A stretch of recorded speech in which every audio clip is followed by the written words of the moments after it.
Muito bem, nessa sessão a gente vai falar um pouco sobre a arte e a ciência de modelar. Vamos discorrer um pouco sobre a dificuldade que o engenheiro encontra na hora de modelar, que é uma das partes mais complexas dentro da engenharia, mas é também uma das partes mais interessantes. A primeira coisa que a gente tem que ter em mente é se perguntar sempre, fala-se muito que os cursos de engenharia estão dentro das ciências exatas, mas será que a engenharia é realmente uma ciência exata? Na verdade não. Engenharia é a ciência que busca resolver problemas de forma aproximada. Por definição, a gente resolve os problemas de uma forma aproximada. Você veja que muitas vezes, ou na grande maioria das vezes, o engenheiro não vai ter a exatidão na sua solução, no seu projeto. Então, ser exato é uma definição um tanto quanto subjetiva. Por exemplo, será que o comprimento dessa barra é exato? Imagina que você lê que uma determinada barra tem, sei lá, 30 centímetros de comprimento. Se você faz um estudo ali usando um microscópio, você vai observar uma rugosidade nas extremidades dessa barra. Então, essa rugosidade já sugere pra gente que esses 30 centímetros ele não é exatamente 30, porque é um pouquinho mais, um pouquinho menos. Então, já fica difícil você começar a definir. Além disso, tem outros fenômenos que a gente pode estar desprezando. Por exemplo, num dia muito quente, essa barra vai sofrer uma dilatação térmica e esse comprimento vai se estender. Por outro lado, num dia frio vai haver um encolhimento e a barra vai ficar um pouco menor do que 30 centímetros. Então veja que não dá para afirmar que a barra tem exatamente 30 centímetros, tá? Então veja que mesmo a medição simples de alguma coisa já mostra pra gente que a gente está lidando sempre com uma série de incertezas. Então a palavra de ordem na hora de lidar com simulações computacionais e projetos de engenharia, falando de uma forma mais ampla, é bom senso. Apesar de não haver exatidão, mesmo assim a engenharia consegue resolver problemas de forma aproximada, atendendo com isso às necessidades da sociedade. Então você para pensar, por exemplo, um engenheiro que projeta, por exemplo, a porta de um carro. Você não precisa ter aquela precisão da ordem de vários zeros depois da vírgula para saber se a porta do carro vai fechar ou não. Então, mesmo não tendo essa precisão toda, você precisa conhecer o tamanho da incerteza com a qual você está lidando, você precisa conhecer o tamanho do erro com o qual nós estamos lidando, e mesmo nessa forma aproximada, a gente consegue sim projetar tantas coisas incríveis que a engenharia já fez e atender a sociedade através disso. Desenvolver um produto por meio de tentativas é inaceitável, devido ao alto custo, demanda de tempo, risco de perder vidas ou de ser inviável. Tá? E a engenharia é um conjunto de modelos. Para falar desse conjunto de modelos, eu gosto sempre de usar esse exemplo que eu acho mais didático, que é a construção civil na pré-história. Não sei se você já parou para se perguntar como que o ser humano começou a construir as suas moradias. No começo, o ser humano morava em cavernas.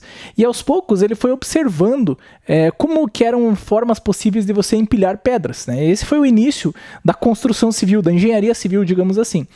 E na pré-história, muitas vezes o ser humano aprendia da forma mais nociva possível que determinada forma não funcionava. O que seria essa forma? Você empilhou as pedras de uma forma que não deu muito certo e aquelas pedras caíram na cabeça dos coitados que estavam dentro daquele ambiente e eles morreram, perderam as suas vidas. Então foi um processo de tentativa e erro. Durante muito tempo o ser humano trabalhou com a tentativa e erro.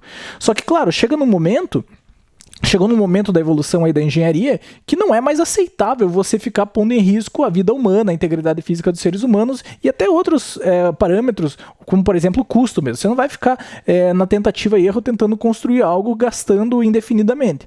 É por isso que a gente começa a utilizar um conjunto de modelos. Então o que seria o modelo? Você olhar para determinado comportamento de vários sistemas similares e começar a identificar um padrão ali.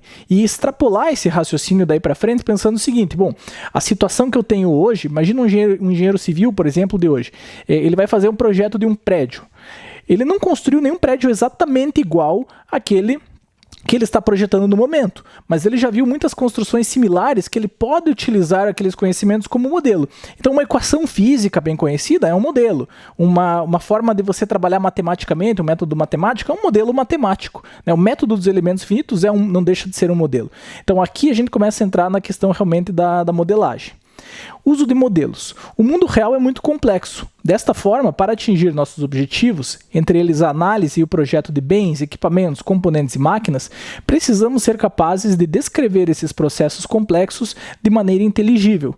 O mundo real apresenta inúmeros tipos de complexidades. Então, quando você olha para o mundo real, você tem que perceber que existem um monte de parâmetros ali. Quando você está trabalhando com um modelo de engenharia, a coisa está muito simplificada.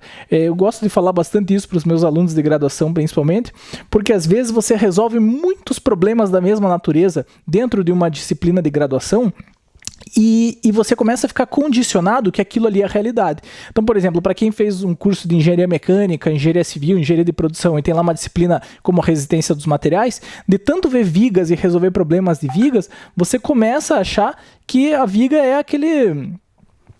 aquela cara ali que o livro está apresentando, e na verdade não. Uma viga é uma estrutura física, né, que tem que você olha e tem suas imperfeições e que vai se dilatar no momento de calor, que vai se contrair num dia frio, embora isso não esteja, na maior parte das vezes, computado naquele modelo que aparece no livro, que é um modelo que muitas vezes, se você despreza as imperfeições do material, que você despreza o peso da estrutura, né, você considera uma série de... você despreza, sei lá, a resistência do ar nesse tipo de problema, porque ele influencia pouco sobre aquilo que você está querendo calcular, e por isso a gente parte do princípio que você pode adotar uma hipótese simplificadora e desprezar esse tipo de efeito. Tá?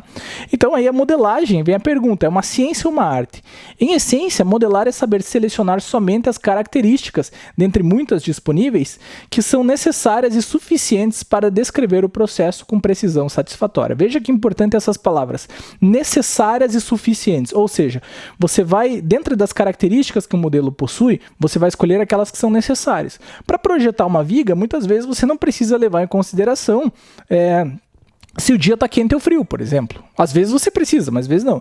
Só que, por outro lado, as características têm que ser suficientes para descrever o processo. Se elas forem insuficientes, você vai ter problemas com o teu modelo, com o teu processo, com o teu projeto. Muitas das catástrofes que aconteceram da engenharia moderna, principalmente, foi porque os engenheiros não estavam computando determinado efeito que poderia acontecer. Por exemplo, a queda da ponte de Tacoma nos Estados Unidos, que tem um vídeo bem famoso dela entrando em ressonância na década de 40, se eu não me engano. Por que aquilo ali veio acontecer?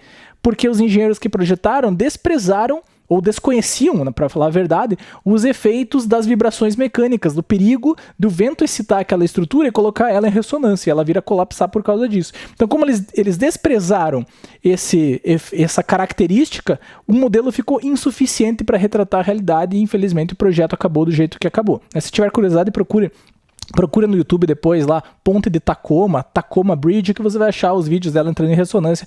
É bastante impactante aqueles vídeos. Em outras palavras, o engenheiro projetista deve decidir quais características considerar e quais ignorar. Então veja que é uma ciência, mas ao mesmo tempo vai muito da subjetividade e da experiência do projetista. O que aproxima a engenharia de uma arte nesse sentido, né? Porque vai depender muito da habilidade do projetista de saber o que entra e o que não entra no modelo dele. Uma importante decisão para a obtenção dos modelos é a definição da fronteira do sistema, que determina quais elementos do mundo real e do processo serão estudados. Os componentes não pertencentes ao sistema são chamados de meio externo. Então você vai ter que levar em consideração se você vai considerar o que você vai considerar no teu projeto ou não vai. Por exemplo, o engenheiro mecânico, na hora que está projetando a suspensão de um veículo, muitas vezes ele pode desprezar efeitos, sei lá, vamos pensar aqui, a resistência do ar, por exemplo. Agora, se de repente é um carro de Fórmula 1 e aí a força ali de arraste do automóvel, que o vento, né, que o ar vai fazer sobre o automóvel for muito intensa, você não pode desprezar esse efeito. Então, o difícil é quando você está exatamente em cima do muro, sem saber se determinado efeito é importante ou não é, tá? E aí a gente chega na classificação dos modelos. Baseia-se em hipóteses relativas à natureza do meio e na variação, em função do tempo dos parâmetros dos sistemas. Natureza do meio. Então, um modelo pode ser contínuo ou discreto, tá? Ele pode ser discretizado, dividido, ou ele pode ser algo contínuo. Ele pode ser anisotrópico ou isotrópico. Então, muitas vezes, quando você está trabalhando com materiais, fazendo simulações, a gente parte do princípio que o material é isotrópico. Não necessariamente essa é a realidade, mas muitas vezes faltam dados para a gente inserir no modelo características de anisotropia. Ou então essas características são irrelevantes. O material pode ser homogêneo ou não homogêneo, não linear ou linear.